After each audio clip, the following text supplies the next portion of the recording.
This week in games, we talk all things Helldivers 2 controversy, the future of Elden Ring, Xbox, and Call of Duty. This is the Two Penny Gamescast.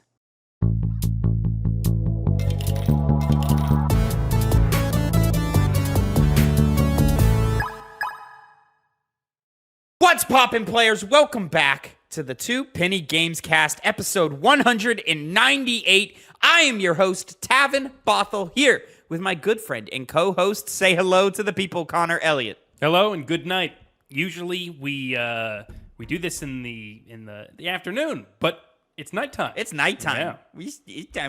We're sleepy. I'm like tired and whatnot. Tired, yeah. So it's a special occasion. Very special. Yeah, the simple fact of the matter is that we are recording this on Sunday, like we used to back in the day. Normally, ladies and gentlemen, you can watch us record these live over at twitch.tv/2pennygames every Monday at about 3 or 4 p.m. now, I think it was 4. We'll say 4. 4 is the new target time for recording live shows. That is the new target time. Subscribe, follow twitch.tv/2pennygames to see us record these live. But tomorrow being Monday, you've got plans for a thing tomorrow, so we wanted to pre-record this episode, at least, in order to make sure you can get out in time for this thing that you have to do. So, Simple. Just record this show early, record the other two tomorrow.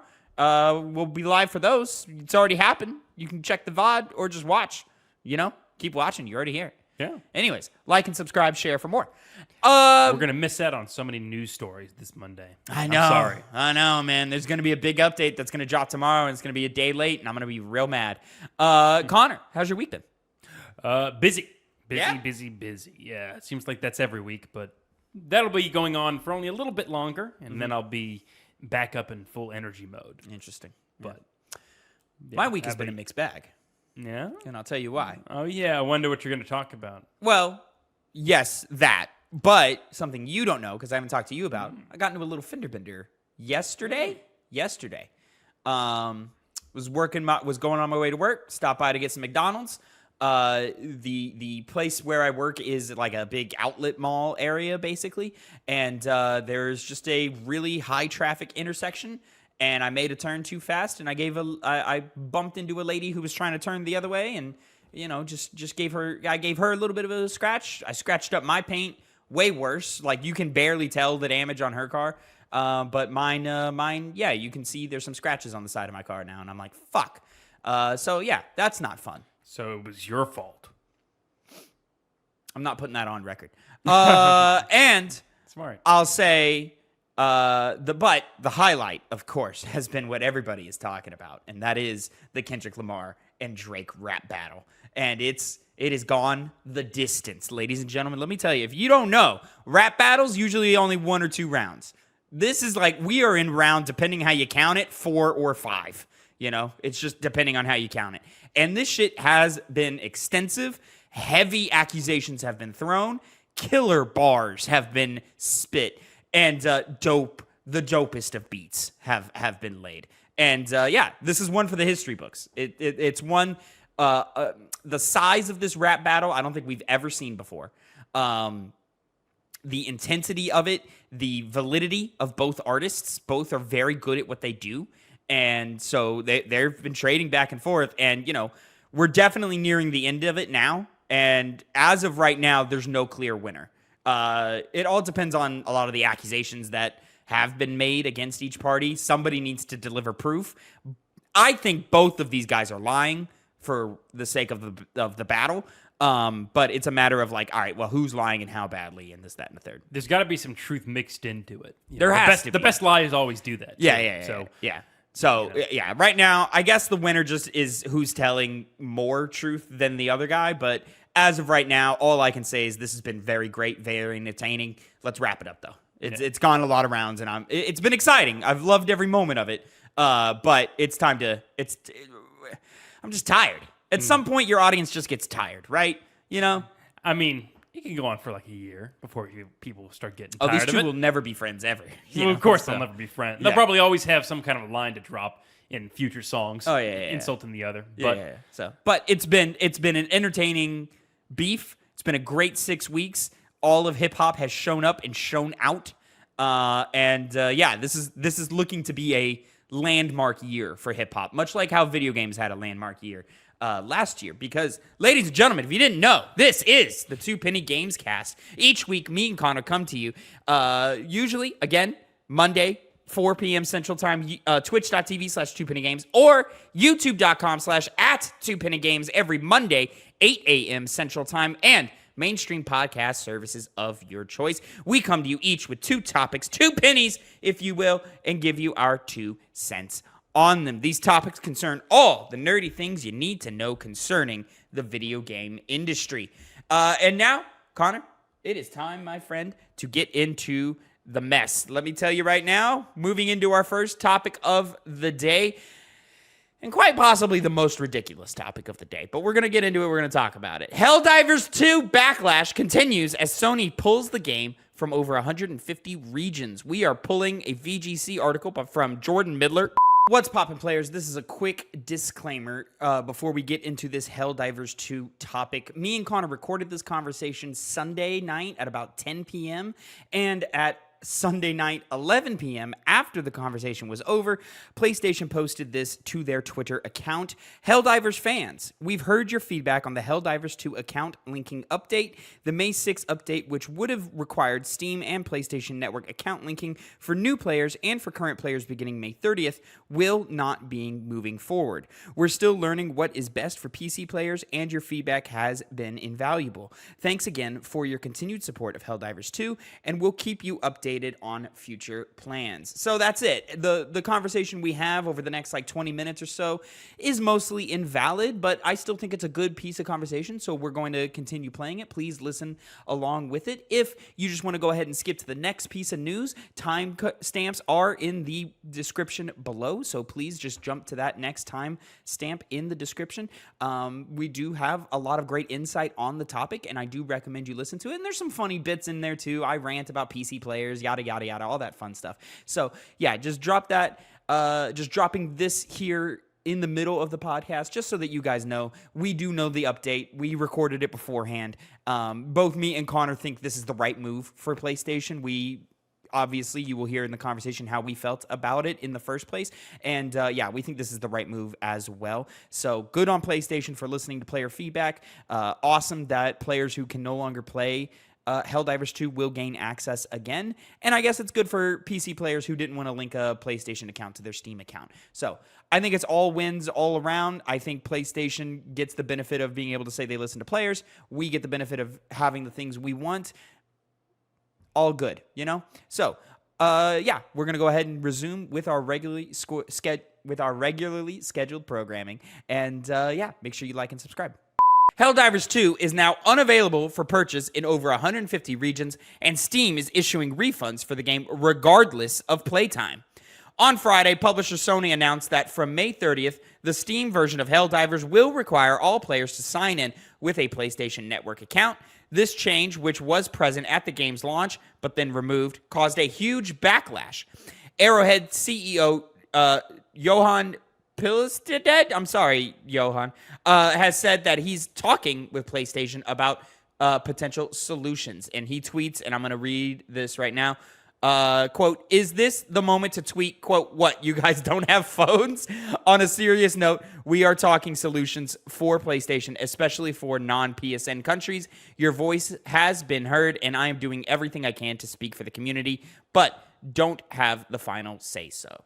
The game received over 100,000 negative Steam reviews in less than 48 hours, according to SteamDB. Social media chatter around the game has been similarly vitriolic. Now, due to PSN not being available in over 150 countries, my account last that I heard was updated to 170, over 170. But, we'll see where how much the damage lies. Over 170 countries where Helldivers 2 was previously purchasable on Steam, the game has been delisted in them, according to SteamDB. While players from any region can create a PSN account for any other region with little fuss, the lack of official support for the feature has seemingly forced Steam's hand. Alongside this, players are reporting that the service is issuing refunds for the game, regardless of playtime.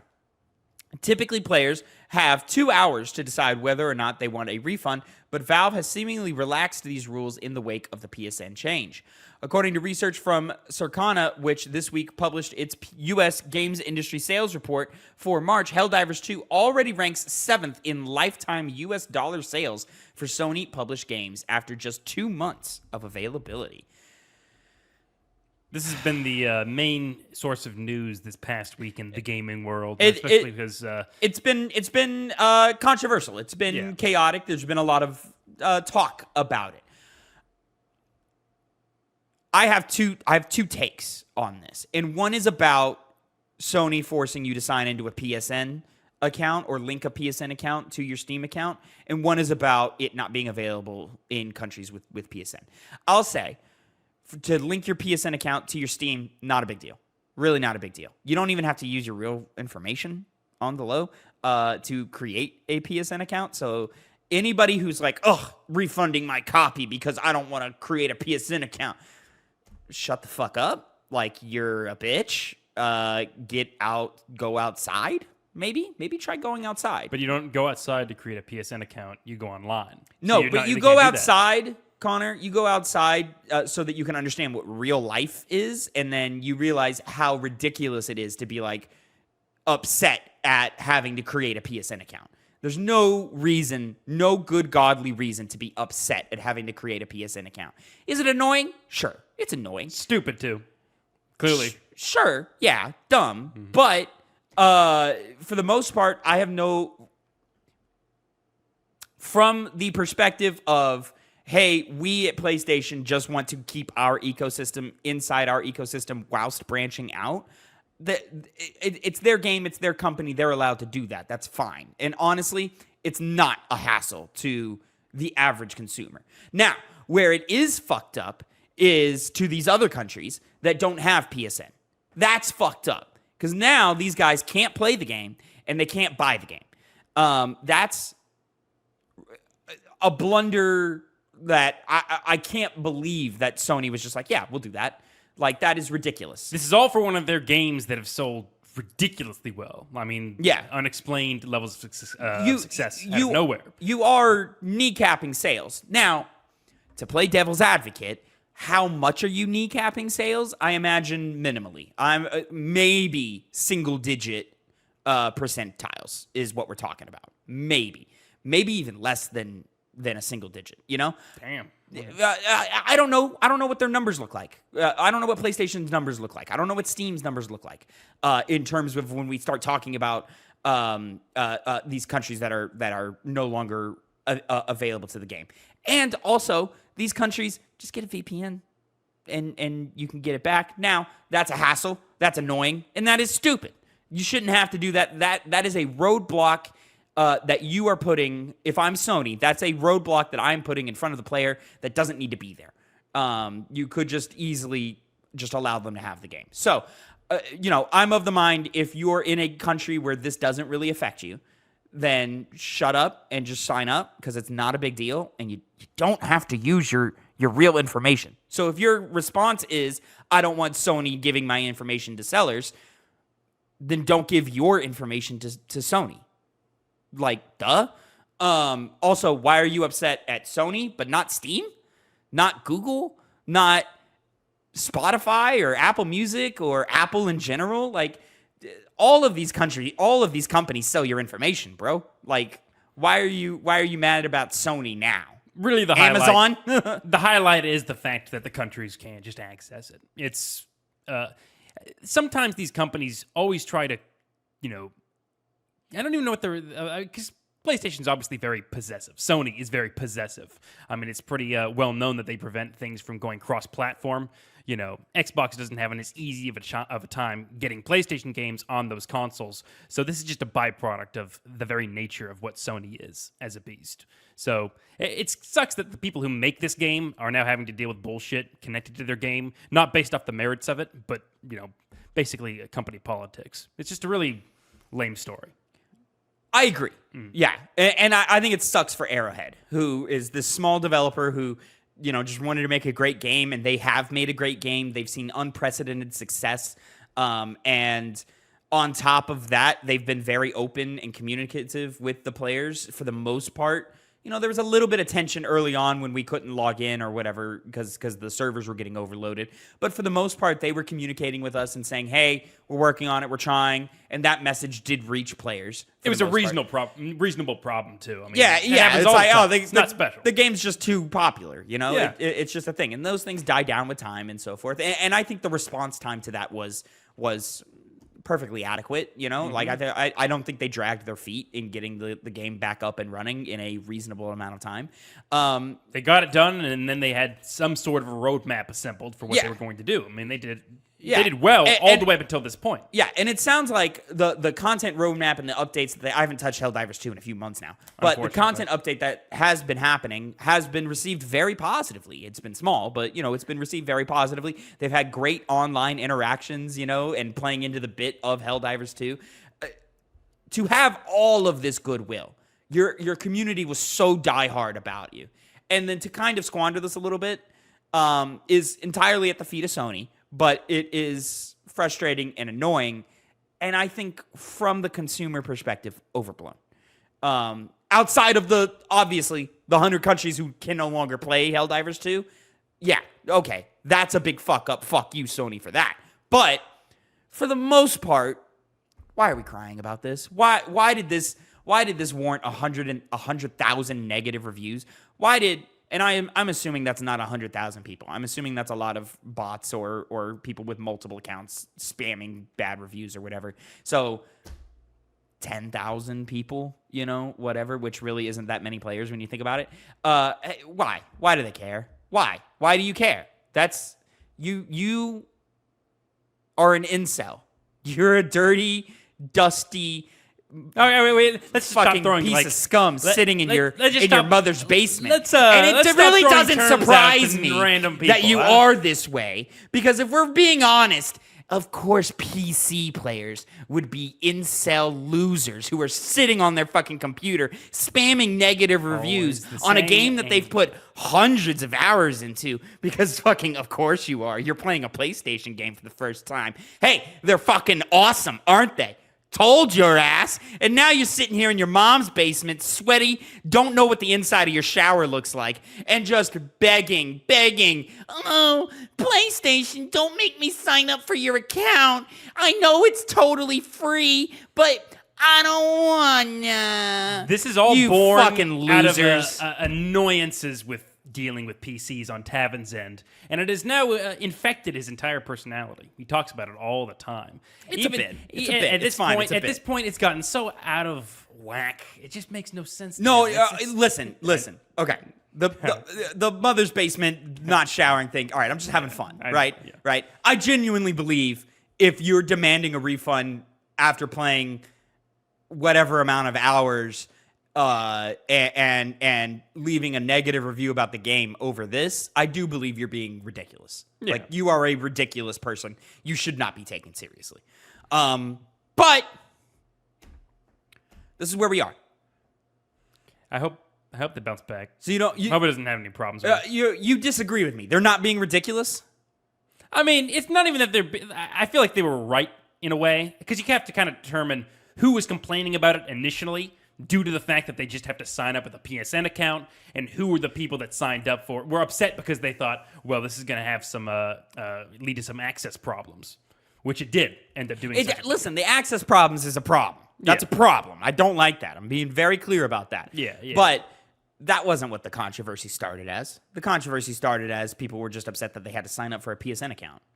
Could be. I mean, I didn't really focus on the exact, arguments people were made. I just knew they were angry over having to make a PSN account. I feel like at the time, when you get to online people talking, it's kind of hard to say, who should be taken seriously to any degree. I think it's pretty easy. Yeah, apparently, yeah. Anybody who I disagree with. You know what? That is kind of the golden rule of the internet. I'm wrong, or you're wrong, so fuck off. Yeah, exactly. There you go. Moving on, Connor, topic number 2, your first penny of the day. We're transitioning. We talked about the big heavyweight news already. Helldivers 2, whatever. But now to move on to your first topic of the day, which is a little more serious. We'll take it a little more seriously. Yes. Okay, take it away. Well, we got an article from Game Informer this week Take-Two closes Rollerdrome and Kerbal Space Program 2 studios while majority of private division laid off. This is an article from Wesley LeBlanc. Yes. The original story, there was an update, which I'll add to the end later.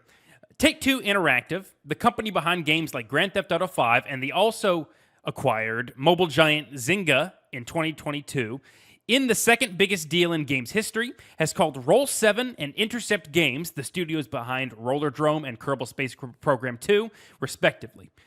After a report from GameDeveloper.com indicated Take-Two was laying off 70 people at Intercept Games, Bloomberg released a report confirming that Take-Two was shuttering both Intercept Games and Roll7. The publication reports that Take-Two is closing the London-based Roll7 and offering severance to staff. A notice filed for with the Washington State Employment Security Department indicates that Take-Two is planning to close a Seattle-based studio with 70 employees, which aligns with Intercept Games' employees count and location.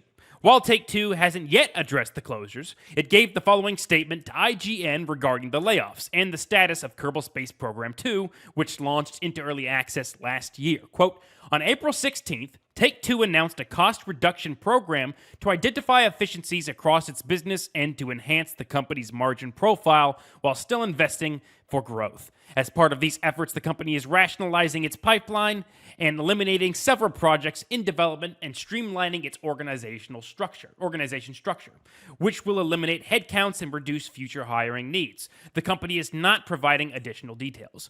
On April 18th, Private Division successfully launched Moon Studios' No Rest for the Wicked. The label continues to make updates to Kerbal Space Program 2 and plans to release Weta Workshop Game Studios' Tales of the Shire, a Lord of the Rings game, in the second half of 2024. End quote. This is the update that was on May 2nd, 2024. Can you go scroll down for a second? The original story was also on May 2nd, but at 9:48 a.m. So this was the same day update. Earlier today, we learned that Take-Two Interactive, the company publisher behind the Grand Theft Auto series, has closed Rollerdrome Studio, Roll7, and Kerbal Space Program 2 Studio Intercept Games. Both of these games and many others, including the recently released No Rest for the Wicked, were published by Private Division, an indie publishing arm under Take-Two. Now, in a new update from GamesIndustry.biz, the publication reports that Take-Two has shuttered the quote, vast majority of Private Division's teams in Seattle, New York, Las Vegas, and Munich, according to one of its sources. When GamesIndustry.biz reached out to Take-Two for confirmation, the company issued the same statement that can be read in Game Informer's original story below, which I just said. Yeah. Okay. Well, we knew this was coming. This is more of an update to something we covered last week before, I think. Yeah. And I'll kind of repeat myself in that Take-Two, you're one of the biggest publishers in the world. You make more money than God. I cannot fathom the reasoning behind these choices other than greed. It just doesn't make sense. These games and these teams had a lot of promise and seem really good. No Rest for the Wicked seems to be not like a game of the year contender, but like a notable game of the year contender. Yeah, like a top 10 contender for a game of the year.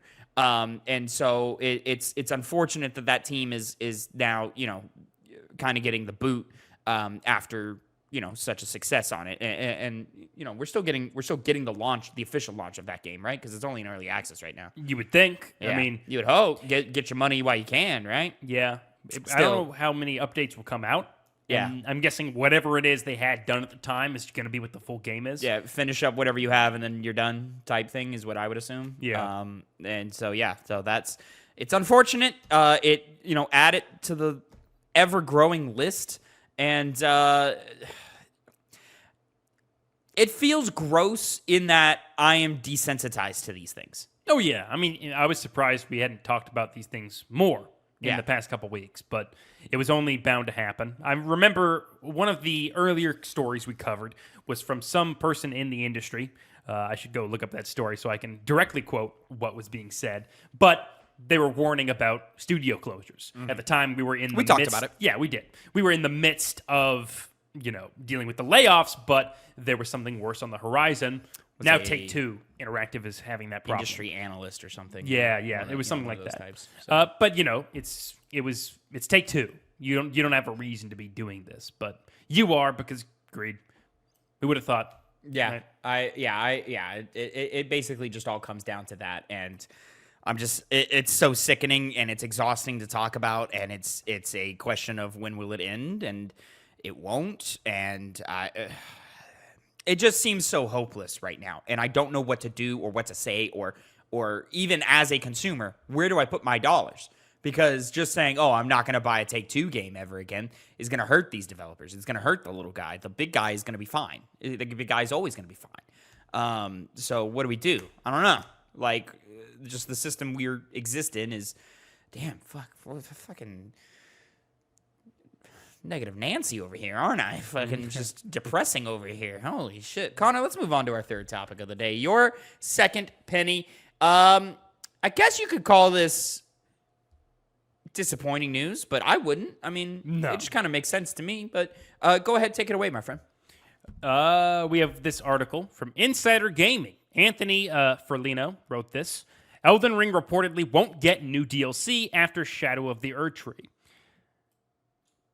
As first spotted by Games Radar, From Software's Hidetaki Miyazaki recently spoke with Zihu, stating that Shadow of the Erdtree will be the, quote, first and last DLC, end quote, for Elden Ring. This interview with Zihu is loosely translated. However, Miyazaki also adds that there are no current plans for more Elden Ring content. This appears to reinforce their DLC comment. Elden Ring fans are surely disappointed, and the game was a major hit, reaching 20 million copies sold in February 2023. Hell yeah. Miyazaki explained that selling Elden Ring's vast world in pieces could reduce the freedom and, quote, the sense of adventure, end quote. That lines up with the DLC's seamless travel between its new world and the large base game world. So early rumors about the Thrustmaster collaborations probably don't point to a second DLC anymore. Miyazaki had a very distinct, creative reasons to keep Elden Ring DLC at Shadow of the Erdtree, but themed Thrustmaster controllers could still arrive sometime in the future. First time I've heard about that. I don't even know what that is. So cool. All right, Connor, you're the FromSoft guy on the channel here. Shill. Shill. Yes, you reviewed Elden Ring back in the day. I was there with you. I was playing a little bit, alongside. I just didn't have as an informed opinion. And obviously Armored Core 6 is on the channel. I've played Sekiro, love Sekiro. You've played pretty much the whole catalog from Demon Souls on. And so, yeah, what is your take here? Well, you have Dark Souls 1. You have, I'm blanking on the name. Because I almost instituted with the Dark Souls as a game, because nowadays it's sold as a whole package. Mm-hmm. But it had like the Artorias DLC. Let's call it that for prosperity's sake. That's the word, right? But it was amazing. All I heard is you're a fake fan. What? That's what I heard. Yeah, I'll take that hit. Yeah. But... moving past that, I'm just a shill. I'm not an actual true fan. A shill is a paid person, so I'm paid to do this. I wish. No, I don't wish, because I have integrity. But anyway, that first DLC was fantastic. Dark Souls 2, but that was all it had. One and done. And it left its mark very, very properly. Dark Souls 2 was a not well-received game at launch, and the DLCs were actually the highlights of Dark Souls 2. And so... this is, make a long point short, every single DLC they made has been absolutely amazing. Not only as a DLC on its standalone account, but in addition to the game, elevating it to further heights. Shadow of the Erdtree is going to be no different. And one of the ways that has been achieved in the past is because Miyazaki is a person with vision. He doesn't just make games that cater to the crowd. I think it's very obvious to see that with Dark Souls 3. When it was coming out, I believe it was an interview at the time it was coming out. Certainly it happened, if not then, later. He was basically saying the reason why it was ending here, it was probably when those DLCs were coming out, which were also amazing. 2 DLCs in that case. He basically said right then that he had nothing else planned for it. It came in from Dark Souls 1, Dark Souls 2, Dark Souls 3, did what its story wanted to do, did what it wanted to do with the world, and... now it's left its mark, and it's gone. So that's why he started moving into other, You know, it went to Bloodborne. Yeah. Then you went to Sekiro. You would assume it's just time to move on. It's time to get to the next thing. Now, that tells me Erdtree is going to be massive. Erdtree basically is going to be a sequel. Essentially going to be a sequel to Elden Ring. I think someone said it was going to take 25 hours to like complete or something like that. That's a full fucking game, man. Yeah, That's longer than Sekiro, you know? So am I right by that? No, Sekiro's longer, but not by like a substantially large. Like maybe like 30. I think 35 hours was like the. Maybe I'm just so good at Sekiro. Maybe you are. Maybe I am. You know what? Maybe I am. You seem to have a good time with some of those bosses back in the day. I fucking rinsed them, bro. No, but yeah, this makes sense. Let's capitalize on Elden Ring. Everybody loves Elden Ring and what happened. Let's get some DLC. Let's get people back into it. You know, they're gonna love it and enjoy it, and the hardcore fans are gonna eat it all the way up, and all the new fans are gonna, you know, dive in. Phil, who's on the piggy bank and often reviews games here, and will be at the end of this episode for our severed review for the Two Penny Gameclub. Get ready for that. And he jumped into Elden Ring, loved it. Bandwagon bitch Phil, you know how it is. Loved it, absolutely obsessed with it. Can't wait for Shadow of the Erdtree. So. Yeah, I think this is great because I think this means that they planned this content. They have a vision for the content. It's going to be definitive. It's going to be satisfying. It's going to probably uphold the standard of FromSoft and what Elden Ring gave us. So, and they've already said that they're going to do more with Elden Ring. Oh, just of course. DLC. Yeah. You know? They got to get really what this is they got to start working on Elden Ring too. Is really what this is. So. Yeah, and you know, it says at the beginning that fans are disappointed or might be disappointed. You look at Sekiro and Armored Core, most likely. Those didn't get DLCs. It was a real, you know, possibility they weren't going to do it for Elden Ring. Sekiro should have gotten DLC. Yeah, it should have gotten. I remember after it had been beaten, when I had a lot of. They got a couple of updates. Yeah, like they added like a boss rush mode and like some more cosmetic stuff. Cool. But some of the things that were contained in the item descriptions, as they tend to do in their games, hinted at like characters or certain things that have happened, and FromSoft usually goes to those in one way or another, like they're doing in Elden Ring, for example. So I was like hoping for a DLC then. But it never came. Yeah. Maybe that's because they're readying for a second game at some point, and they want to explore other elements that were hinted at. Well, another game. This raises the question, Connor. What's next? What's next? You know, Sekiro 2, maybe. Bloodborne 2. What? There's a huge craving for Bloodborne to return in some shape or fashion, and I would love either of those things. But it's going to be Elden Ring 2. You know, it's going to be, or an Elden Ring subtitle of some kind. Elden Ring was too big. It was too massive. And I think Elden Ring gave them the room to do a fun little project. And that fun little project was Armored Core 6. Mm-hmm. Great. Awesome. We loved it. It's a really fun game. Can't wait to, you know, eventually have time to go back to it and play it all the way through and have fun with it. Probably never going to happen. But, you know, maybe Game Club. Mm-hmm. Yes, actually. Yeah, you know? Anyway, all that to say, you had your fun one.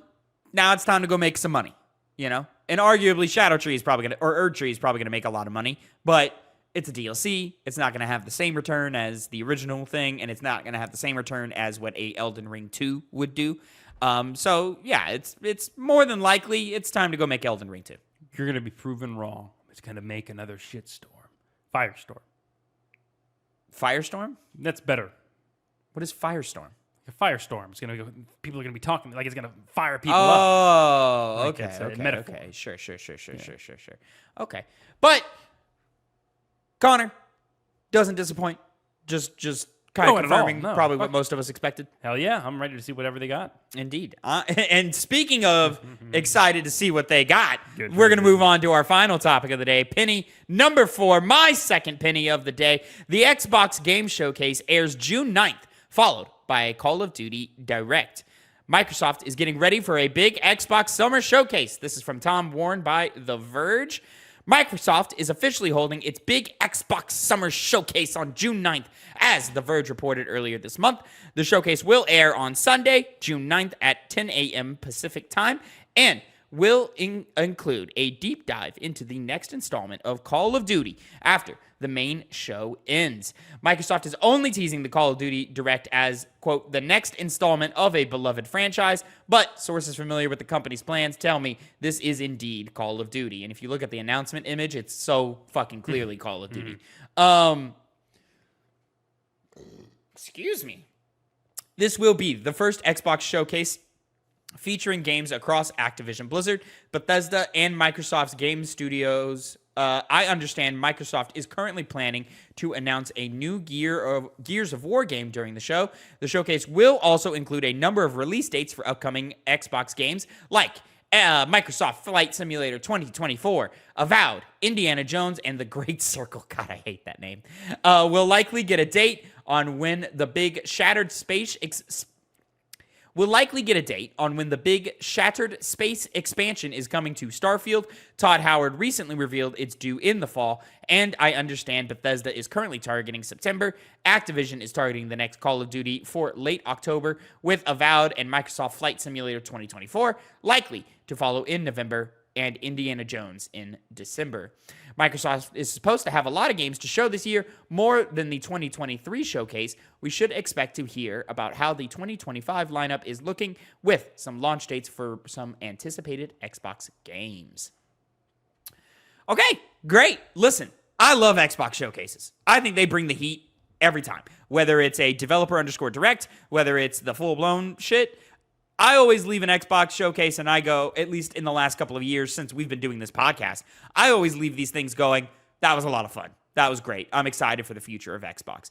But I also have been feeling like I'm excited for the future of Xbox, but the future never seems to come. It's coming now. I think it's coming now. I think we're here. The dominoes are falling. We're finally fucking here. There's finally a reason to be proud to be an Xbox gamer, I think. And I think this year will be a showcase for that. And what a convenient year. They show up, Switch 2 delayed for next year. PlayStation doesn't have a major IP coming in the next 12 calendar months or whatever. Pretty convenient for Xbox to swoop in. Hey, we got all these prepared games for you guys. Come on over. We got this thing called Xbox Game Pass. You want to jump on your PCs? You want to go buy an Xbox? Hey, maybe a price cut? Sale, huh? Sale, huh? Yeah. Hey, listen.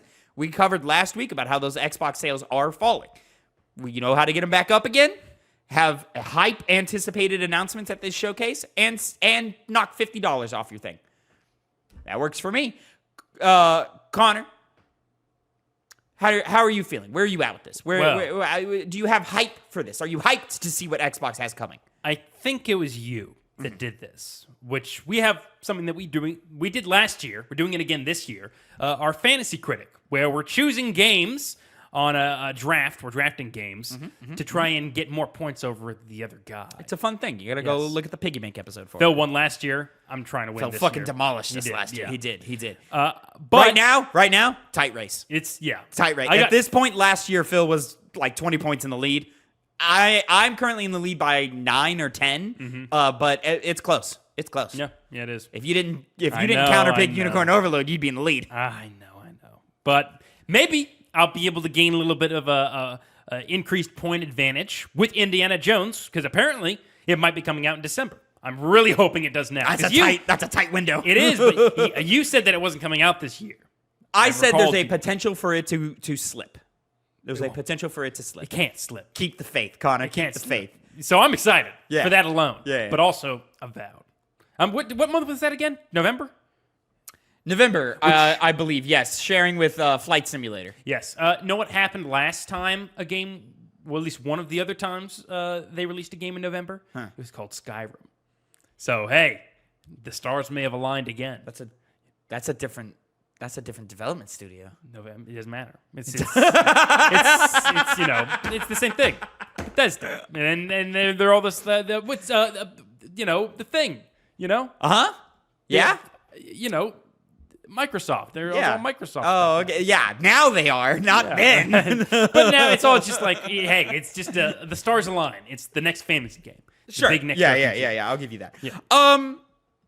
No, I'm excited for this. I think we are due quite a few release dates, as the article here has gone over. Microsoft Flight Simulator, Avowed, Indiana Jones, That other one that is a RTS, Aria the Great something or something. I drafted it. So we're due several release dates. Microsoft Flight Simulator, if I didn't say that. And I think we will get all of those release dates at this thing. But that's not super exciting. They're also treating Call of Duty like how they treated Starfield 2 years ago, where they're giving it its own like bit of time. And what's cool about that is this one is Treyarch, I believe. I believe it's Treyarch. It looks kind of Black Ops-ish. The image that they're teasing us with. I believe it's Treyarch. And quite simply, Call of Duty has been in hot water in the last year or two because they delayed this game a year. They gave the studio another year to work on it, and then shitted out Modern Warfare 3, which was just supposed to be a DLC, and they just cranked it out real fast, and that's why people didn't like it. So this has potential to re-energize Call of Duty. And make it exciting. Now, will it be exciting in a way that like I'll jump back on board? I don't know. Maybe, probably not. I've kind of had my fill of Call of Duty, unless they really hammer home why maybe some fans who have fallen off need to come back for this one. I mean, hey, one of the last times one of these bigger studios had a game that would release every single year that took a little bit of a longer break and then came back in full force was Assassin's Creed. And they made one of the Origins and Odyssey are of my favorites of the franchise. Yeah. Both you and me agree that Odyssey is the best Assassin's Creed. As someone who has only played one, as someone who's played most of them, yeah, Odyssey's fucking the best. It's awesome. Yeah. It's a really great game. So I'd like to come back to Call of Duty. I remember the time that was the game we played along with Halo. There was a time where Call of Duty had a chokehold on the industry, and it's past. We're past the prime of that, but there's no reason that it can't come back and reignite things. But if it comes back and it's just more Call of Duty, that's not going to cut it. You've got to give us something that is really going to get us going here. And what is that? I don't know. Hopefully, under the new Microsoft leadership, we have found something. Obviously, that's kind of happened too late in the development cycle, but maybe whatever's happening here, whatever the devs are like, oh man, we're cooking here, maybe Microsoft will be able to identify that and have the next iteration really be sick, whenever that comes, or whatever comes next year is going to be dope as hell as well. It really just matters on a lot of hypotheses, but Call of Duty is probably just going to Call of Duty, but also, counterpoint, you can't have a 20, 30-minute direct of just Call of Duty if it's just Call of Duty. How often do we get a 5-minute demo and get bored? Well, the interesting point is they were given that extra year. Yeah. So that doesn't, it's not like with Assassin's Creed exactly, which planned it out and said, okay, we're going to take time to make this next game, rather than already having one in the oven, as they typically tend to do, and then just giving them extra time on it. Maybe it will result in a Call of Duty game that isn't just a typical Call of Duty game, but it's really strong in the areas, particularly PvP. That's obviously where Call of Duty has shined the most in recent years. They've delved around with the more focus on narrative, but, and that'd be the most interesting thing they could lead into, being a completely different style of narrative than what Call of Duty has had in the past. But most likely, it'll just be that really strong core Call of Duty model that's been followed for as long as it has. I think right now we are in a drought, and maybe Helldivers 2 is the one that's filling this drought. But right now, it feels like in terms of multiplayer gaming, we are in a drought for new and innovative ideas. And maybe Helldivers 2 is the one filling that hole right now. But the last big thing to happen is the Battle Royale, so Fortnite, so PUBG in that. Well, that was quite a few years ago now. Surely somebody has thought of another new idea. I guess you could talk extraction shooters. What's that popular one that we talked about last week? That's fucking up. Oh, that's fucking up? Yeah. I'm drawing the hardest blank right now. But ladies and gentlemen, you know what I'm talking about. So maybe Escape from Tarkov. Yeah, Escape from Tarkov. But Extraction doesn't seem to be setting the world on fire like obviously the Battle Royale did, a Horde mode did. classic like just multiplayer modes. Remember when single player games had a tacked on multiplayer mode no matter what, because that was the trend, is just multiplayer gaming. I kind of miss that era. Hey, we got Far Cry 3 multiplayer, which was good. And why? Because it was good. It was very solid. So my hope is, like you're saying, they do something really, really cool with single player. I really hope it's not just more how big can we get these explosions. And I'm really hoping that they debut, hey, this is a brand new game mode from our creative minds. This is our stamp on this new thing. Yes. We want you to dive in and really go crazy with it. What is that? I don't know. But I'd be really excited to find out. I was reminded of, we'll probably leave Call of Duty after this, but the thing is that Black Ops was very well known for its narrative. So this actually could be the time where they focus in on that. Yeah. I mean, Black Ops 2 doing the choices and agency and multiple endings type thing was cool. They kind of moved away from that afterwards, but it was cool. But yeah, so I'm interested to see what Call of Duty brings this year. Yeah. I really am. But you don't have I don't have a vote of confidence in Call of Duty yet. They need to prove themselves first. I think so. Yeah. Moving back to Xbox. And now let's get a little bit more hypothetical. Let's ponder. It's going to be more. Speculation station. It's going to be more. They can't just give us release dates. I'll take just release dates.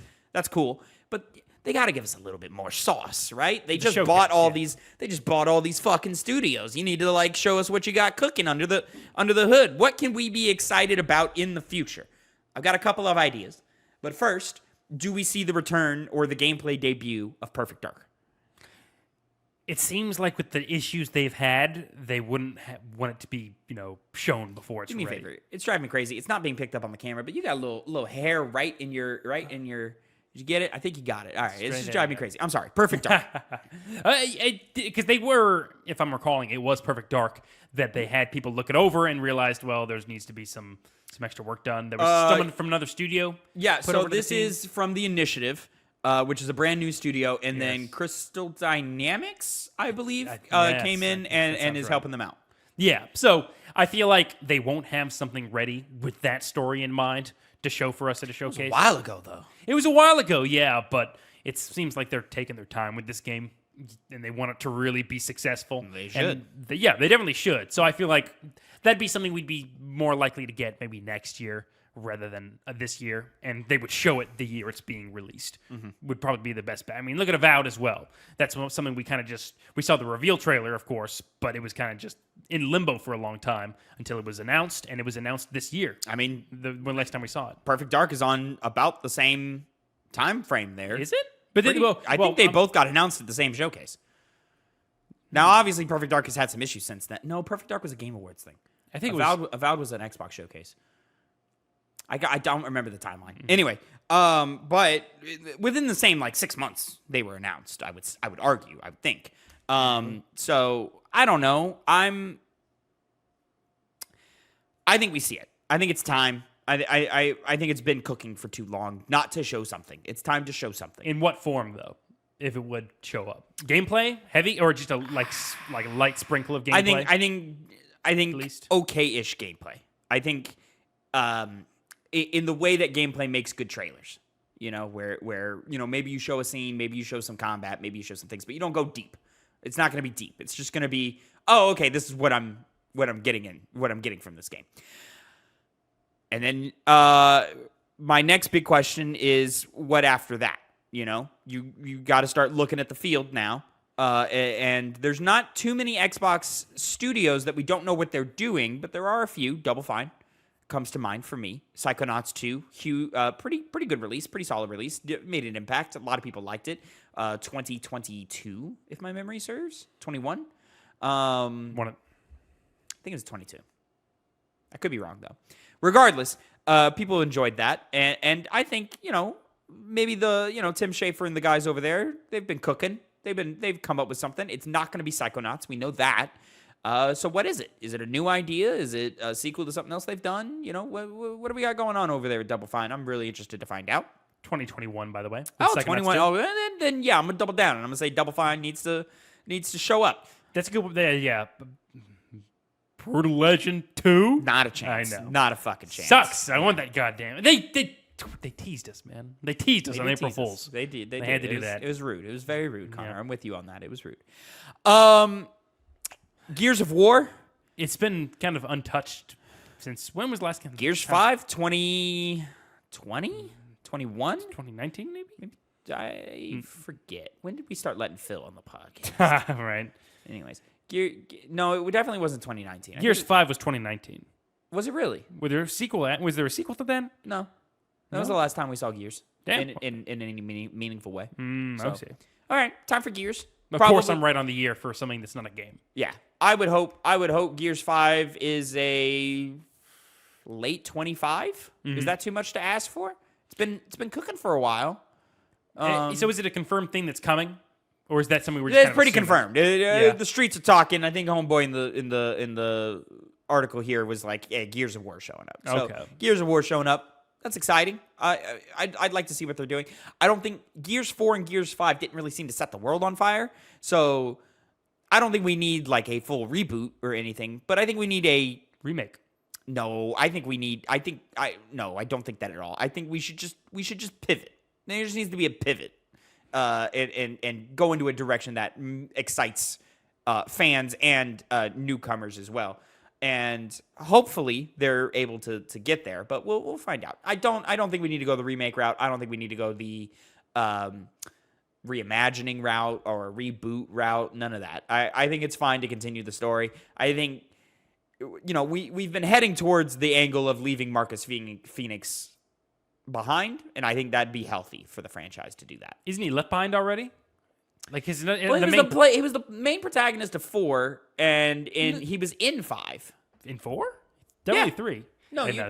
You play him in 4. I thought he was like an old man that was alongside the main character. No, he's an old man, but you play him in 4. Oh. In 5, you play Laura Bailey's character, whatever that character is, and then and a squad of other people. Maybe Marcus is available in the squad, but you play as Laura Bailey, and then Marcus Phoenix is in that game. I know that. I know he is. Yeah. So, and then what do you call it? I don't know. Maybe Gear 6, but maybe not. I don't know. Something that gets people excited. Did that game fizzle out because of its narrative or gameplay or both? I think people just aren't interested in Gears anymore. Because from all accounts, Gear 5 was excellent. Phil talks about Gears 5 being one of the best of the franchise. I think people just are not interested in that type of shooter anymore. So, they need to do something to make it interesting again. It would kind of be like if a game like Uncharted 2 came out today, no one would fucking care, regardless of how great it is. Lost Legacy, I think, is probably a great example of that. Lost Legacy is a great fucking Uncharted game, but I don't know how much people care. Yeah. I'm trying to think of what other things they might show. Well, we've got this mid-gen refresh happening. So is it time to premiere their new console? New console or new updated version of that? It'd be the new. They're gonna call it a Series T or Series O or something like that. I mean, do you dedicate to something like that? Their sales are down, and I think you have to. And if we want to cut the price of the Series X down, it would make sense to have new hardware beside that. For the sake of that. So I think the scope kind of lines up that way. We also got the leaks last year about how there is a new mid-gen something coming. Obviously, we know the PlayStation 5 Pro of some kind is coming. So I think it just kind of makes sense to assume that, okay, summertime, launch in the winter, these things add up, right? And then especially launch in the winter, and you've got this great suite of games to play. All right, cool. I think Xbox is in for a killer 2024. I think this is going to be one of the more impressive showings from Xbox that we've had in years. If we don't, it's definitely a ball dropped because the storm's perfect. It set you up for success. I mean, and we are getting Senua's Sacrifice reviews. No, Senua's Saga reviews at the end of this week. So, we are. Yeah, those are coming Early. Yeah. Well, that game's in like 2 weeks, Connor. 2 weeks. 2 weeks. Yeah, but usually they don't do it that early, that late before it comes out. A week before, sometimes that happens. Oh yeah, Rebirth happened pretty well in advance. I want to say several days. So a week makes sense. Funny enough, I just today started that first game. Yeah? How do you like it so far? It's nice. It's nice. The main thing is the narrative and the mysteriousness around it. Because you played it how long? Because didn't you touch it? No, I didn't even touch it. Oh, not at all. Nah. It's I bought it. It sat on my console for months, and then I deleted it. amazing audio design. Like, seriously amazing. You're playing with headphones, yeah? Yes. Yeah. Oh, you're playing on your PC probably, yeah? I am, yes. Yeah. It looks beautiful. For 2018, obviously games were being very high fidelity then. Yeah. But it's one that would be justified coming out now and being like considered very impressive. And the second one obviously seems to be really elevating their graphical content for that one as well. The main issue is the combat and the progression through the level. I remember it getting dinged pretty hard for that. Yeah, I've already experienced what the combat has to offer, I think. Yeah. And I'm an hour and a half in, maybe 2 hours. Well, to be fair, not a long game. No, it's not a long game at all. Literally everything's saying 7 hours. Yeah, I was going to say 6 to 8. Yeah. So, won't be that bad. But the atmosphere and the presentation of the narrative is very special. Like there's nice. The intro to the game is her going down a river, right? And you're hearing the voices in her head, and they're playing in different earphones going from here to there, and it's just a very solemn, slow opening to this game with no fanfare whatsoever. And it was a really, really striking part of the game, the most so far. So I'm interested to see what they're going to do gameplay wise with this next one, because they should be able to do something pretty interesting with it. Okay. Well, hopefully it hits. And I think this would be the year for it to hit, from Senua to Avowed, Microsoft Flight Simulator, of course, Indiana Jones. There's something I'm missing somewhere there.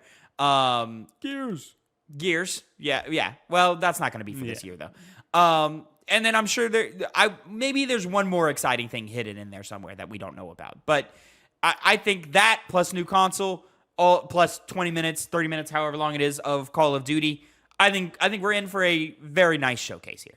And it's gonna be real exciting to see some of these dominoes fall, and hopefully it leads to great success for Xbox. I hope so as well. Please do something good this year. Please, we want to like you so much. And we have nothing big, continuing from PlayStation's IPs. So yeah, I mean, this would be the greatest time in the world to capitalize on that. So hopefully it's great. Last thing. Yeah. Because I believe it's more affiliated with the Xbox, Microsoft, Devil May Cry. It's been a while. DMC5 did get announced on an Xbox stage. Mm-hmm, it did. It's possible. It's been years since 5. It has been, but they've been going hard with the Resident Evil, and we did see this week Resident Evil 9 is coming.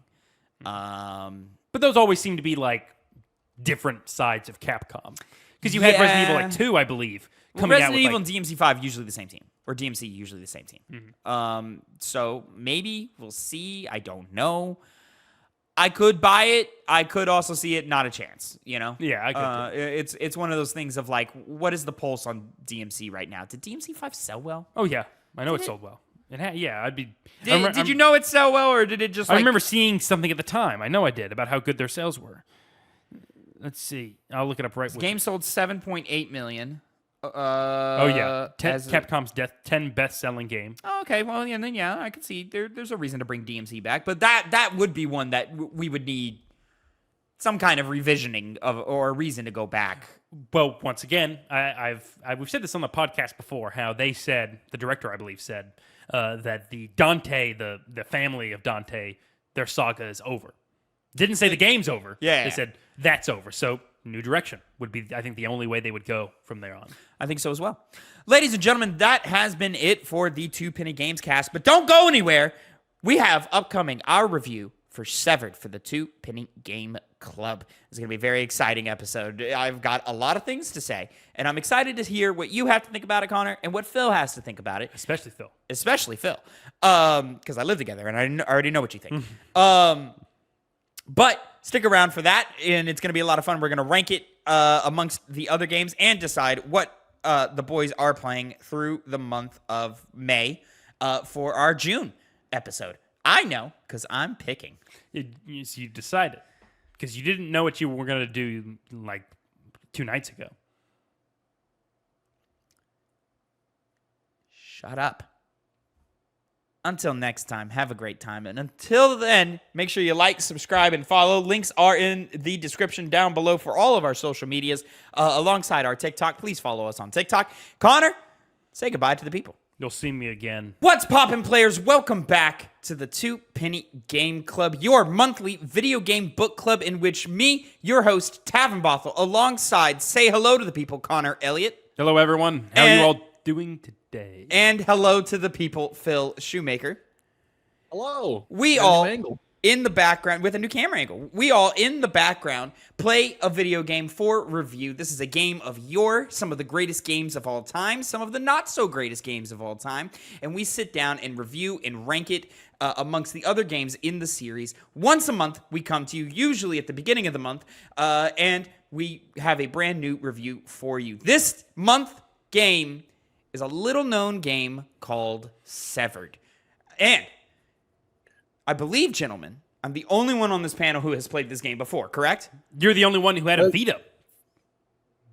Indeed. That's correct. Indeed. Shout out A1s in the chat. Remember, you can watch us live over at twitch.tv/2pennygames every Monday at about 4 p.m. Central Time, where we record all of our podcasts, reviews, and conversations live, twitch.tv/2pennygames. But you can get this show over at youtube.com/@2pennygames or connected to that week's episode of the Two Penny Gamescast on mainstream podcast services of your choice. That show goes up every Monday or every Tuesday, excuse me.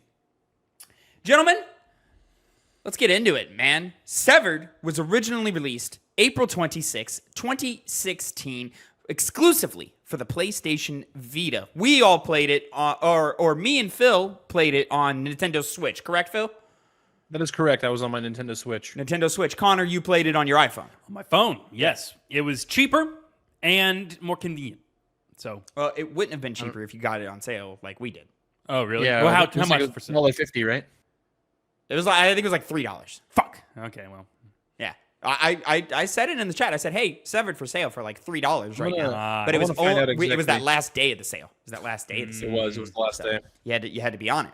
So I didn't see it, so I would've been had screwed. happened to look it up on the Nintendo eShop, and I was like, oh shit. Oh, it ends tonight. Okay, well, I'm buying this right now. That's like the Yeah. seventh time that's happened, where we do a game for the podcast, for the game club, and then it goes on sale. Well, you It's know. happened a lot. Video games go on sale, especially old ones.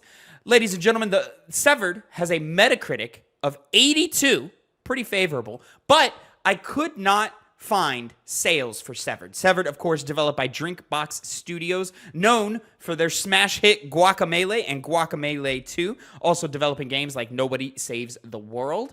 And yeah, I could not find sales numbers for this game, but the PlayStation Vita sold 14 million units. I've pulled that off of a quick Google search. So I do know that the Vita audience was quite dedicated to the console, and developers would very often say, hey, when we put our game on Vita, it fucking sold. So I'm going to guesstimate we are in the realm of anywhere from 2 to 5 million copies sold for Severed. I feel like if it was 5, we would have bragged about it. So it's probably closer to 2. Somewhere around there. That's all conjecture. I checked multiple sites. I did some digging. Yeah. Like, I just could not find any type of numbers in any type of way. Not even like outdated like first week sales or anything like that. So, Well, when I was trying to look up like small bits of information about the game, it kept referring me to Dead Space 2 Severed DLC. Oh, God. So, this game, it was under the radar. it's little known. Yeah. Little known. I'll say when I was Googling, I would put like Severed original release date, and it would pull up Severance, the TV show. So The Apple TV show, yeah. yeah, I had to put Severed Vita game in the search bar to get anything Severed related. So, ladies and gentlemen, let's get right into it. This is my second time playing Severed, and I forgot how great this game is. This game really is awesome. Like, from the moment you pick it up, you get it, you understand what you're doing. If you don't know what it is a dungeon crawler, basically mixed with Fruit Ninja. You're going to be exploring these dark, cavernous environments in which you're going to be fighting enemies, and the way you engage with those enemies is by swiping on the screen with your finger. kind of a missed opportunity, in my opinion, to not put motion controls on the Nintendo Switch so that I could still play it on the TV. Had to play it in handheld mode, had to use the touchscreen.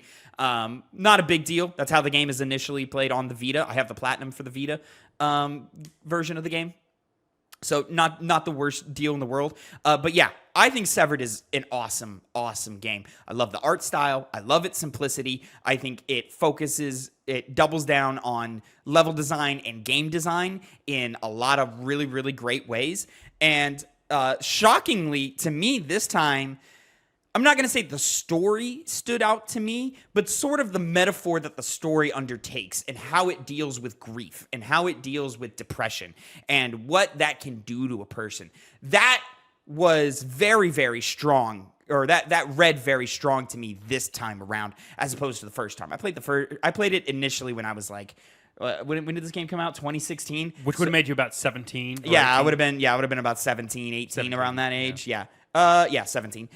So yeah, it just didn't hit me at that point in my life, and now it does. Or at least now I have the emotional awareness to understand what it's going for now. And I think that rang very, very true for me this time.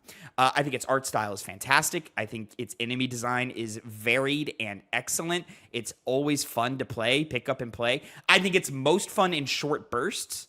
If you pick it up, play for 30 minutes to an hour, put it down, pick it back up a little later, play for 30 minutes to an hour, that's where it's at its best.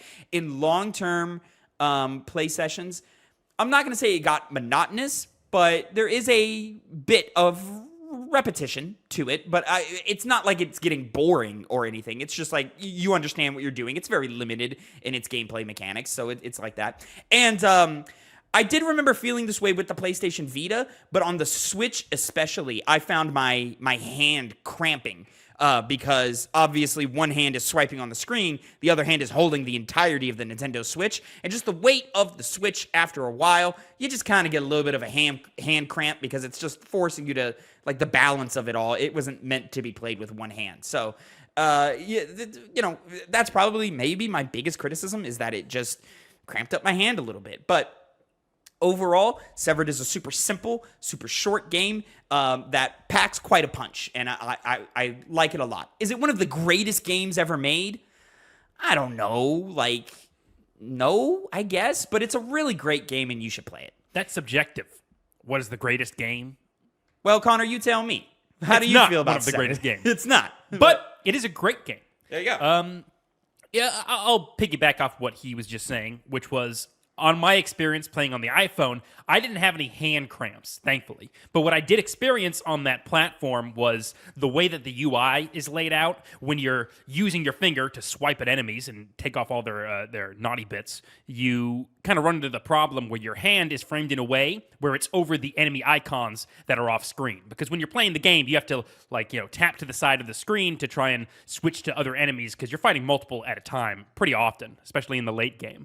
And my hand, from just playing the game normally, would cover over those symbols. And so I would very often run into the problem of, I'm not knowing when another enemy is going to attack, and I need to switch over and focus onto them.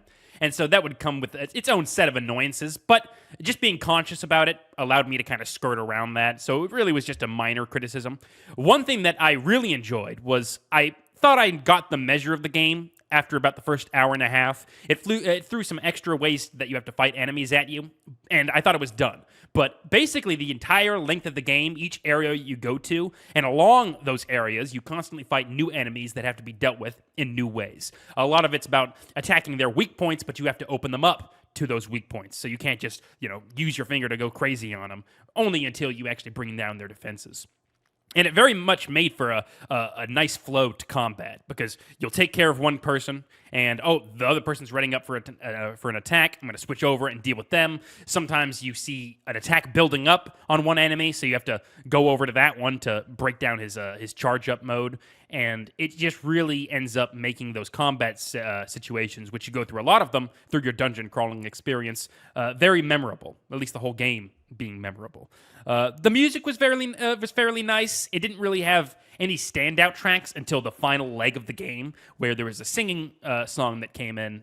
That was the only time it played during the game, and it was really pleasant to listen to and fit the atmosphere and the tone that the game was in at the moment. But I kind of wish I saw more of that along its adventure, especially since it's a very, not bare bones game, but one that doesn't have a lot of stimuli. I mean, you're going down pretty, nice looking hallways with a good art style, but they're just hallways, and you're clicking, in the middle of the screen, middle of the screen, middle of the screen, right to the screen, left of the screen, basically the entire time. So it doesn't do much to stimulate with the kind of game that's being provided there.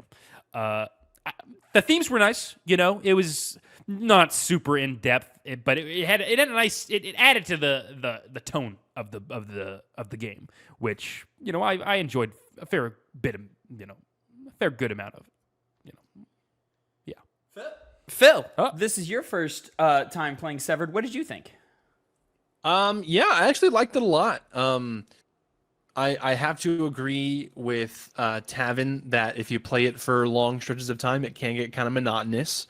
But overall, I think this is is it one of the best games ever made? No. It is, however, one of the most unique games I've ever played. Going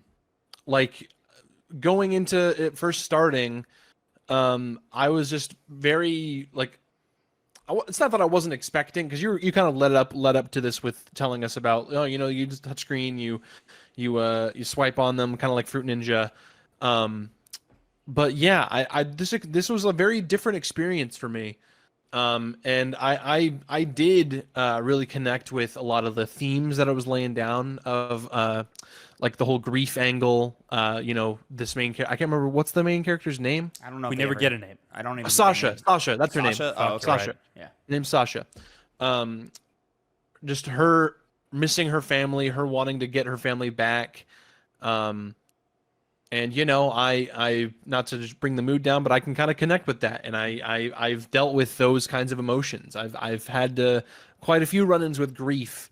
And like Sasha did, it's not necessarily that you conquer grief, you conquer the biggest part of it, but it's something that you kind of have to deal with every day. She loses an arm, and then you get rewarded by you get it back, right? But it's not necessarily good for you. So in order to help yourself move on, you cut your arm off again. And that really hit me hard, it really resonated with me. This is I'm really glad that I played this game. I'm not even gonna sweeten it up any more than that. I'm really glad that I played this game. This game's really fun. I did have the hand cramp problem that you did as well, Tavin. Yeah. Playing on Switch, holding it with one hand, swiping with another hand. Which again wasn't that bad on Vita, but it was still present. But on Switch it was much worse.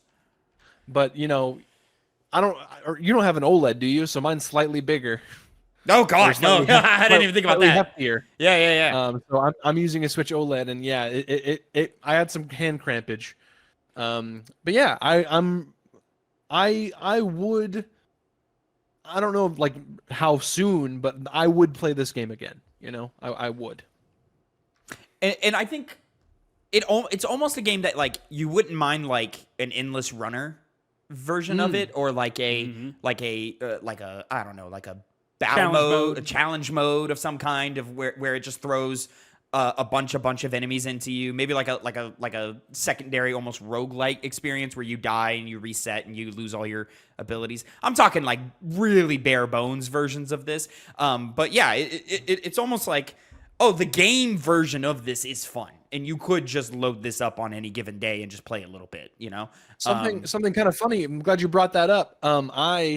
In going to the final boss area, I got sidetracked and I got to an area that was locked behind a door, and I opened it, and a bunch of enemies spawned. I was like, oh man, I gotta fight a bunch of enemies to get through. So you kept on having to open the thing, and then I get to the end of it, and the door closes again after you leave it, and then I assume it just resets. It cycles. I went through that cycle twice before I was like, oh shit, it's not a fight through a number. It's just I gotta do something else.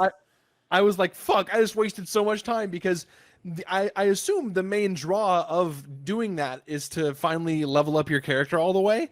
I was already fully leveled. Yeah. I had no reason to do any of that, to get any of those extra bits to level up my abilities or anything. I was max out on everything. Yeah, I don't know if you solved it. I'm sure it's just a puzzle to where like to figure out how to deactivate it or something or like that. Did you find that? I didn't. No, I did No, not. yeah, I just kept going. Again, I mean, I got the platinum trophy for this game, which was really simple and easy and was just like 100% it, and like I had no problems. I was like, hell yeah, I'm gonna 100% this game, and I knocked it out really quickly. Gavin, here's the thing. I opened the gate. Oh, you got that? I got the gate. I got the gate open, and I went in, and it's literally just a bunch of parts to level up your stuff. Oh. And then when I left, the gate closed again, and all of the little pots reset, so you can just do it again to level really? up your I couldn't get the gate to open. See, that's my thing. I did it, and then I think I just on memory raised the gate again, or in fact closed it, and it reset the entire thing. That's what I thought I had done. But talking about it now, I thought maybe I was wrong, and maybe you couldn't get in there. But if you did get in there, that's probably what I did. I did get in there. I don't know. I didn't count how many times I did it, but yeah, I definitely saw it loop. I definitely saw it loop. Like where it was like it starts off with 2, and you play a couple rounds of just 2 enemies, and then it goes to 3, and then it goes to 4. I definitely saw the loop back to 2. Like I saw that happen. So maybe I wasn't paying attention in but the switch was always up. Like, and you pull it down, and then like you flash white, it resets. I did get to a point. I did get to a point where the gate actually opened. I went in, and then whenever I walked back out, it reset. Yeah, and so you can just do it all again. I really enjoyed the enemy variety in this game. I think they each come with their own little gimmicks and strategies on how to beat them and so forth. Some are easier than others, which I appreciate. Some of them are just more time consuming than others. I like that some are reactive to your actions. So there are some enemy types that will not build up their attack meter until you start attacking them. Or they will eventually, but like attacking them definitely like kickstarts it. Gives you some breathing room to take care of everything else that is attacking you consistently. Yeah, and you plan your strategy per battle encounter based off of that. Yeah. I like really that. Enjoyed that aspect. I mean, for the most part, they mostly just all do damage to you. But there is 1 or 2 variants that like, hey, this one doesn't damage you really. It actually just buffs the other ones. So just be on the lookout for that. I like that there's ways to counter that via the different abilities you acquire throughout the game. I love the jaws. The eating different spells and acquiring them for that battle. Loved it. Immediately I start looking at, okay, what magical buffs do each enemy have? Which ones do I want? And then how do I want to take this? And how do I want to approach this? That allows for a nice amount of player expression in game mechanics that are basic. And it doesn't make the combat too easy because certain enemies have magic defense that don't allow you to just straight up steal their abilities. Yeah. So every single time it would give you some kind of, either any time the enemies would get extremely progressively stronger, it would give you an ability to offset that. And whenever you would get more abilities and skill tree unlocks, the enemies would also get harder and have other ways to circumvent some of your skills. This is, of course, it's not like a said system. They're not like, it's not like when you acquire a thing, the game says, oh, the enemies do 2% more damage. No, it's just new game mechanics get thrown in as you are given abilities. We call that good design. It's good design. It's real good design. For me, with like all the enemy buffs that they would have, me deciding to eat them wasn't based on, oh, what do I want? It was, what do I not want them to have? That too. That also was an element of that. Yeah. That was much more of it for me. From a completionist standpoint as well, you go through dungeons, and then when you complete a dungeon, they put you back at the beginning of the game, basically, because the beginning branches off into 3 directions. So when you beat a dungeon, it just puts you back at the fork of the road, at the what is that called? Like the intersection, to the different dungeons. Fork, The wilds. The wilds, which is like the back to base, basically. And then, but if you so choose, you can go back to any of those old dungeons to kind of open up doors that you didn't have the abilities for before, or try puzzle rooms that you skipped out on and so forth like that, which is all cool. But one thing I appreciate, it's a small thing, because traversal in the game from room to room can be pretty like, okay, all right, let's get through this. At the end of that dungeon, there's a portal back to the wilds. So you don't have to you're backtracking innately just by going through the dungeon again to unlock those other doors for more rewards and so forth. But when you get to the end of the dungeon and instead of having to, all right, now let's turn around and go back, you just teleport right back. That's appreciated. That's a nice little quality of life thing that they just kind of tacked on there. And it just makes the game that much nicer to play. And from a completionist standpoint, awesome. Love it. Mm-hmm. Yeah. If I did have a Vita, this is one that I would absolutely platinum. Oh, 100%. And it's really fun to platinum as well. But yeah, and to get kind of in the nitty gritty and I guess into spoiler territory for a game that nobody played. Yeah, man, that conclusion to the metaphor, which I didn't really pick up on early. Of course, I knew that dealing with loss and dealing with grief was a core theme of the game. But that whole metaphor with the arm and how losing someone you love is like losing a piece of yourself, as they always say. And so they quite literally get rid of your arm, and that stub is bleeding the entire game. And it's not until and through the process of grief, you as a person may choose certain actions or certain words. You may act out of character. You may lash out in different ways, which is funny because you're literally lashing out at enemies throughout the entire game, and your appearance becomes more monstrous. You know, you have this huge chest piece armor. You have like a demon mask on that give you the different abilities. You do get an arm, but that arm is a crutch. You know, and it mechanically behaves as a crutch with giving you a damage buff. It wasn't very good for me. It's like an extra like 10 hit points per. It's like an extra like 10 hit points per slash or something like that. So all right, you know, it's okay, but it's not didn't really do anything for me. And that's the thing, is that it's a crutch, and if you use it too much, it actually starts working against you, which still plays into that metaphor, you know. And it's not until you sever yourself, you know, haha, with the pun of the whole meaning. It's not until you sever yourself from that crutch. It's not until you shed those actions and feelings and emotions and actively choose to work through those things. And you know, the game gives the character Sasha a choice. You either go back into that darkness and become that monster, or you take the step forward into the light and you know, carry those loved ones with you always, but move on. Or work towards moving on, and how it's a daily choice that you have to make. I love that, and it plays right into just the central game design of moving through a dungeon. Mm-hmm. Moving through each one of those rooms is the choice to move through your grief. Yeah. Well, Tavin, you mentioning that throughout the entire game, that stump from where your arm was cut off is bleeding. Yeah. And then when you finally bury your family and go towards the light, your stump is healed. Yeah, yeah. That's when it hit me of what's happening, is when they show that it's healed now, and I was like, oh shit, I see what you're doing. All right, cool. This is sick. This is really sick. So yeah, really, really well designed, really well thought out game. Despite I guess you could call it shortcomings, but I enjoy games that are this a little more bite-sized, a little more digestible. In some ways that can work against you. I think we all felt that like games like Portal were expertly designed, masterclass in video game design, but just too short of an experience to leave a lasting impact. This shows you how a short experience can leave an even a more lasting impact than something that's 30, 40 hours.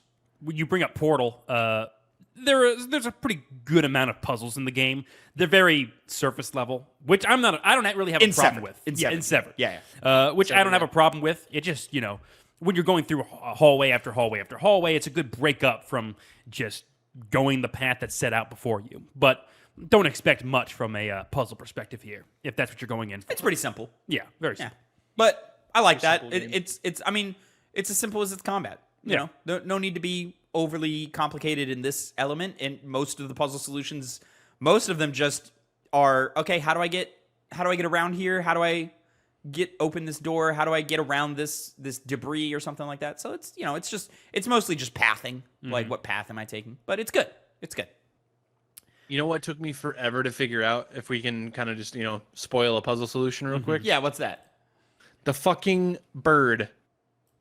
The bird. in the last dungeon where you have to ring the bell to bring the bird towards you. Bring the birds and give them the hold thing. the key. Yeah. Oh my god, that part it just took you forever to figure out how to or what the game even wanted from you. Yeah, to the point where the game just had to tell me. Yeah. You're like, hey, I can hold that for you. That's basically what the little bird said. I think that's just what happens when you have the key on you and you ring the bell. So maybe it just took you too long to like ring the bell while you had the key. No, because I didn't have the key on me. I went through, because you're going through those, like, the reason you need the bird to hold the key is because there's these little doors that they're essentially like you can't take the companion cube through the gate and portal. It's basically that, so it dissolves the key. And I didn't have the key on me. I just kept going back and forth between these bells. I didn't know if maybe they were like on some kind of timer where like I needed to have them rung around at the same time. No. And so I would ring one, go back, ring the other. I was like, fuck, all right, let me try to do it faster. So I went back, rang the other one, and I think on like the third try, so like the fifth ring of either these bells, there's like, hey, if you give that key and then tap the key and tap me, I can hold the key for you. It literally just spelled it out for me. And I was like, well, I'm a fucking moron. Oh, that's funny. I think yeah, I rang the bell, the bird came, and I went, all right, you're talking shit like you normally do. So I went and I think I grabbed the key because it was available to me and then rang the bell. And then the bird does say, hey, we can hold on to that if you want. And I go, okay, that's what we're doing here. So yeah, that's how I found out too. Yeah. One of the other time where the game got me is there's a segment, I believe in the first dungeon, where sometimes you'll go into these poison rooms, and there are these sacks hanging from the ceiling that you have to hit to dispel the poison being released there.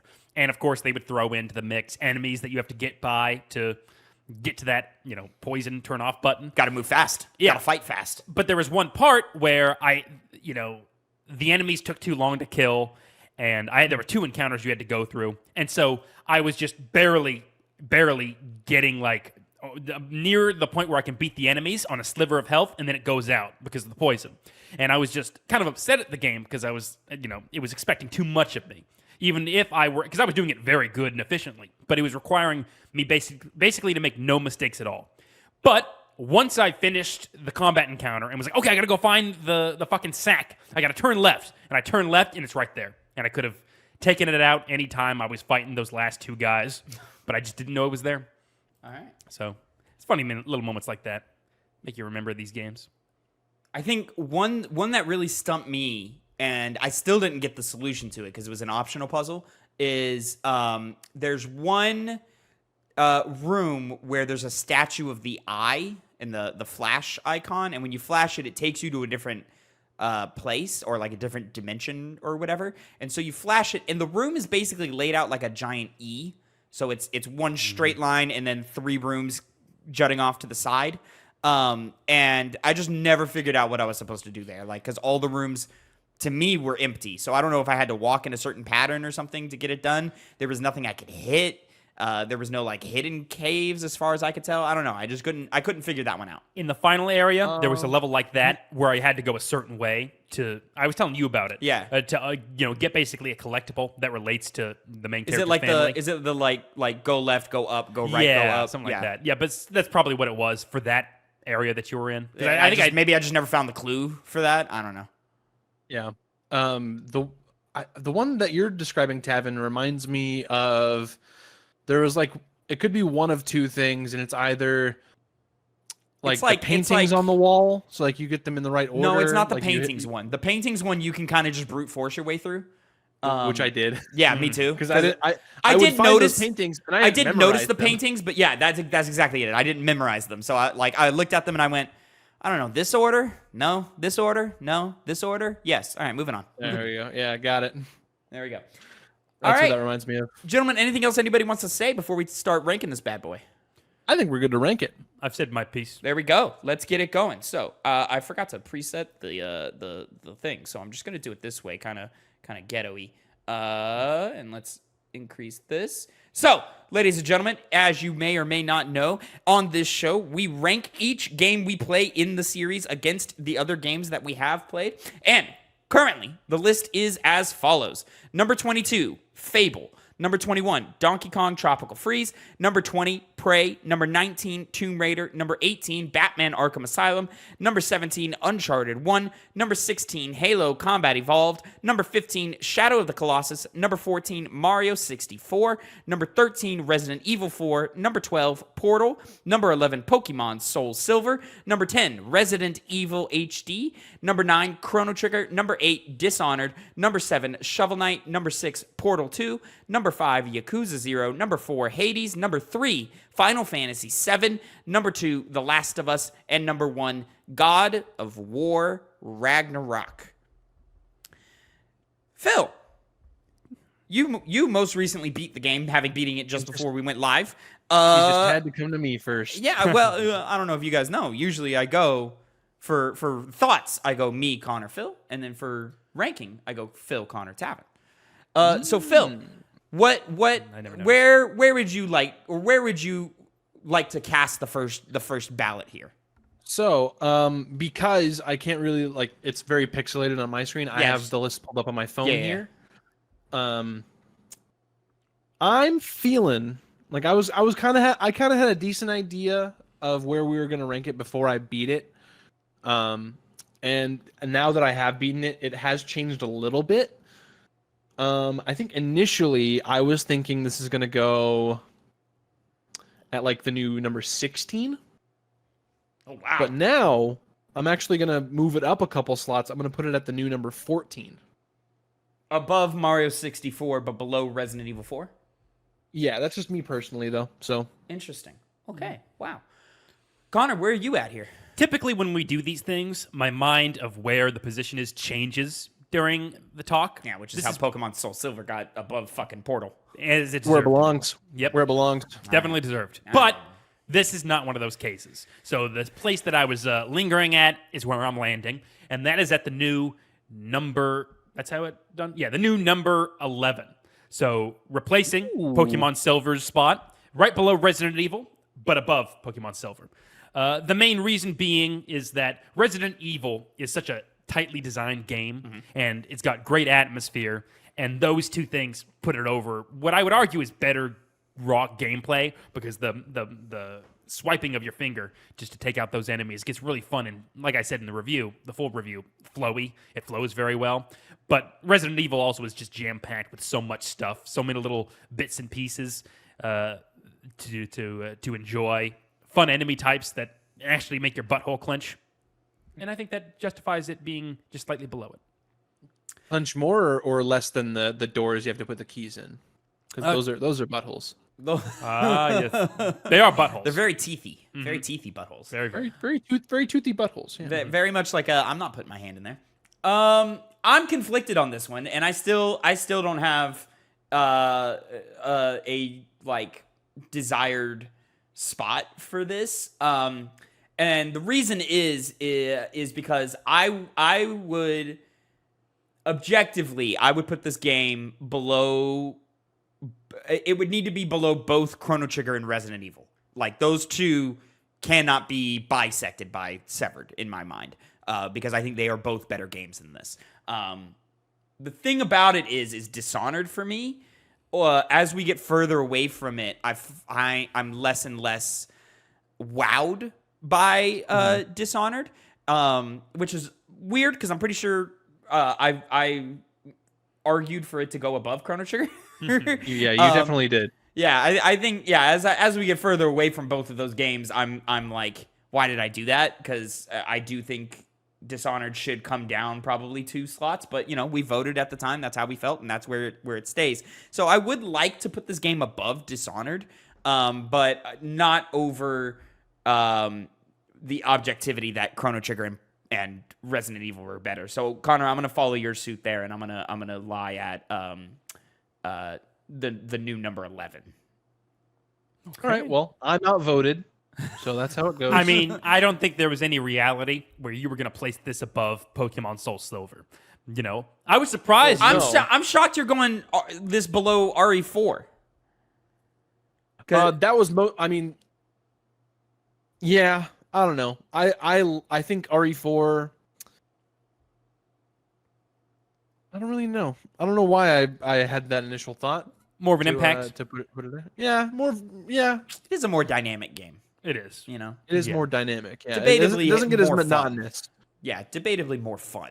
Mm-hmm. You know, but yeah, I get that. But no, I think it has such a better punch than Portal does, despite Portal's like expertly craftedness of it. But it like the fact that Severed takes that next step forward and like hits you with incredible themes and a really dope storytelling metaphor, like I think that puts it above that. I've said it again and again. Resident Evil 4 is great in the first half, and then the second half it falls off pretty hard in my opinion.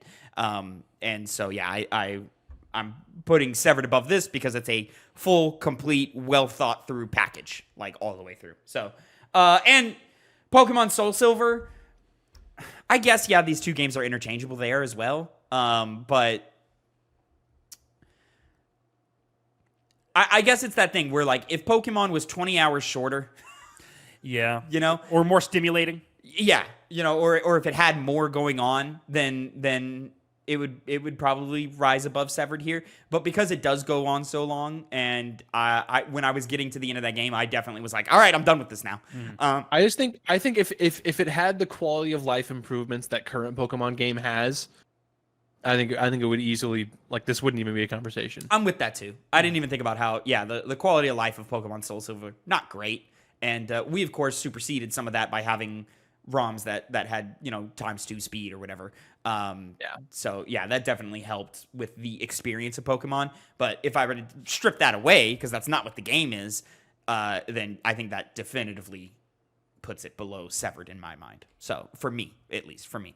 So, that's where we're going to put it. Number 11, right above Pokemon Soul Silver, right below Resident Evil. Gentlemen. Evil. Usually on this show, we select our games via the Great Tavin. Wheel. But at the beginning of the year, we allowed some more agency here. What are you doing here? Stretching. Some more agency I feel like Connor here. already knows. Yeah. I don't. I do not. He doesn't. Anyways, we allow more agency. We alternate now. So 1 month, one of us picks. The next month, the wheel picks. And then the month after that, a different one of us picks. And we cycle out who gets to pick per month. Connor, you went first in January. February was wheel. March was Phil. April was wheel, which is why we had Severed. And then now, through the month of May, for our review in the first week of June, it's my turn to pick. And for a long time, First week of May. Oh, for a review in the first. Sorry, I threw myself off. There we go. I've been juggling a lot of different games here. There's a lot of things that I want us to play. First of all, I've been having a major itch to go visit some Ratchet and Clank. I've been having a major itch for, what else did I say to you the other night of another game I've been itching to play? Death Stranding? No, it was something else. I've been wanting us to play Death Stranding in the lead up to Death Stranding 2, and for Phil to shut the fuck up because that's a really good game. Why just me? Connor shits on it too. Because you're a bitch. Anyways, That's not a good explanation at all. But gentlemen, I just feel like we are past the point. It's gone on too long. We can't be building a greatest games of all time list and not include Metal Gear Solid. Yeah, no, I was pretty confident that was what you were going to pick. So I think it's time we did it. We went and found ourselves some Metal Gear Solid. And how convenient is it that just back in this last October, we got some ports from the original trilogy of Metal Gear Solid games onto new next-gen consoles. So, gentlemen, y'all enjoy that. Y'all enjoy some pretty good 90s storytelling. and you know, Hideo Kojima, some would say, his masterpiece. I wouldn't. But, you know, some would say. Most people wouldn't. Huh? Most people wouldn't. It's still in contention. It's still in contention. I Number would say it's two? like the top 3 pick amongst fans. Let me at least say that I'm glad that this is a relatively shorter game. Because, you know, I think back to the fact that me and Tavin on the initial Have You Ever Played Hype stream series that we did, this was one that we did all in one sitting. Yeah. For 12 hours. Yeah, it was 11, 12 hours straight of Metal Gear Solid, which was probably a pretty bad way to play that game because just the age of the game, that frustration kept building in Phil, and eventually he just frustration eventually takes hold, and you just end up banging your head against a wall. And Phil didn't have the time to walk away and think about it and come back or anything like that. So this will be. We've all touched Metal Gear Solid. I, of course, have extensive experience with the game. I just platinumed it back in December. So I'm already intimately familiar with it. I will replay it, and I'm not going to do a bunch of the gimmicks and cheats that I learned from it. I'm going to play it straight. And Connor, you've played about half of it. Phil, we just said, has played the whole thing through, but in one sitting, in which he didn't have the greatest experience doing that. So let's see how we feel now that we just play it as a normal game. I was also a much different person back then. Yeah, indeed. Yeah. Much different gamer. So I think we're gonna come out the other side of this pretty positive. So, ladies and gentlemen, we will be back in early June for our review of Metal Gear Solid. Go ahead, play along with us. Leave down in the comments below what you think both of Severed, and give us your review of Metal Gear Solid. And maybe if there's any nice ones, I'll go ahead and I'll bring them up to read up in the next month's episode. But until then, until next time, have a great time. And gentlemen, say goodbye to the people. Goodbye. See you.